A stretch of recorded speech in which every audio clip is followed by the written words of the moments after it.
বেহাল রাস্তার কারণে ফের দুর্ঘটনার কবলে পড়ল একটি সার বোঝাই মিনি ট্রাক। শনিবার বামুটিয়া ব্লকের পূর্ব বামুটিয়া গ্রাম পঞ্চায়েতের কালীবাজার নোয়াগাঁও সড়কের খলাবাড়ি সুইচ গেট এলাকায় যাত্রীবাহী একটি অটোকে সাইড দিতে গিয়ে নিয়ন্ত্রণ হারিয়ে রাস্তার নিচে পড়ে যায় ট্রাকটি। দুর্ঘটনায় চালক সহ কয়েকজন সামান্য আহত হন। স্থানীয় বাসিন্দারা দ্রুত উদ্ধার কাজে নেমে আহতদের সাহায্য করেন এবং ট্রাকটি উদ্ধার করেন।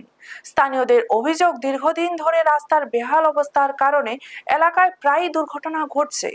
বহুবার দাবি জানানো হলেও এখনো পর্যন্ত রাস্তা সংস্কারে কার্যকর উদ্যোগ নেওয়া হয়নি।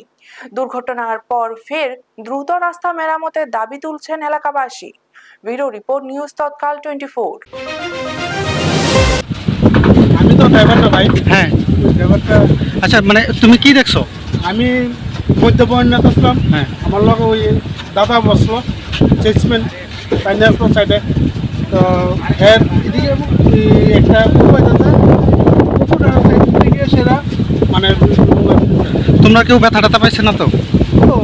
অল্প বুঝতে কয়জন আসছিল তোমরা গাড়িতে? 3 জন। কি এর গাড়িটা? এটা সারের গাড়ি। কই যেতেছিল? যেটা আছে কামাল গাড়ি।